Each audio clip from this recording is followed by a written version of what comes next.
Good morning, everyone. I hope everybody's having a great day here. Just to be clear, the painting that you see in the background there, that's not mine.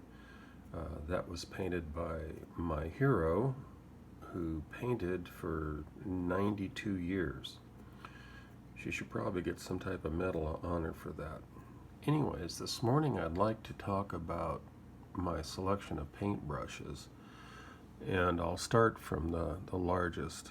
Um, This is a Winsor Newton.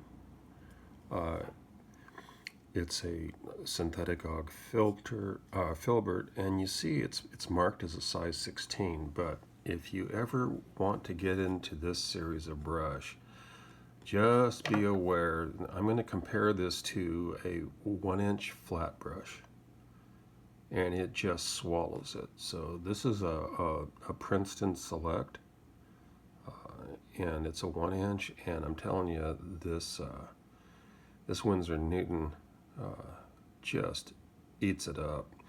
It's I use it mainly if I'm working on 24 by 30 or larger canvases. It's a very, I mean, you can hear that. This thing would double as a weapon. It's a 14-inch long brush. It's double swell. It just is what it is. But if anybody ever wants to order one of those, just be aware that size 16 should be disregarded. I mean, here's a this is a Royal and Langnickel size 24 in a flat. I mean, look at that. So this thing's a behemoth, and it's just absolutely huge. I wasn't sure if I was going to keep it when I ordered it because it was just so big, but after I did some work with it, I really liked it. In fact, I ordered a size 10 in the same series, and you can tell that that's that's a humongous size 10. But look at the staining on it. Obviously, it's been a welcome part of my brush collection. Now I've got two of these number two rounds. They're completely different. The top one is a Princeton. Let me get the focus. Sorry about that. The top one's a Princeton, and this is a Hobby Lobby Master's Touch. I think it was a $5 brush. The Princeton, of course, cost me more than that. Very different in the application. The Princeton is really kind of soft, and it's got a very accurate point or fine point for doing details. The Hobby Lobby brush is just it's a it's a little more dispersed on the tip. It's got a few more loose bristles. Of course, those go away when I dip it in the paint. They do different work, but very similar. If I really want to do fine details, that Princeton's coming out.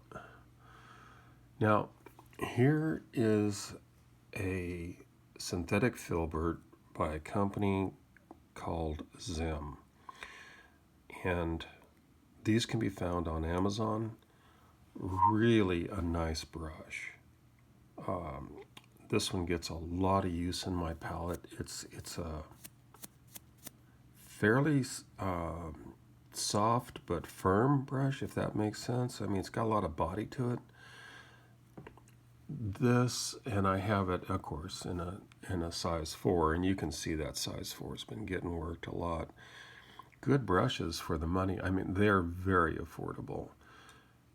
Princeton, I really like Princeton. I generally can't afford too many of them, but blenders have turned out to be one of the handiest tools in my kit.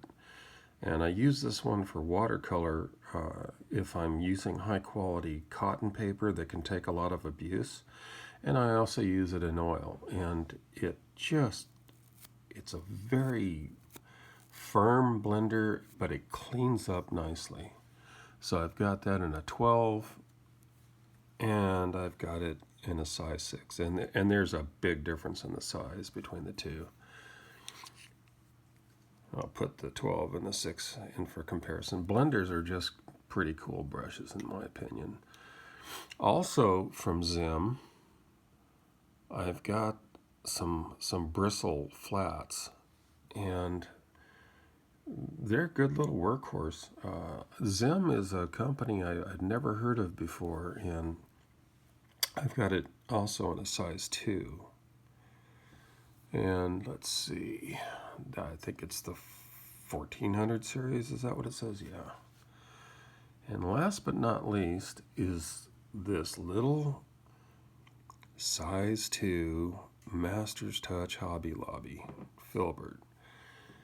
And this brush has probably one of the finest point filberts I've ever used. And let's see if I can get it to focus on it sideways. It's a very narrow tip. It comes to a good tapered round.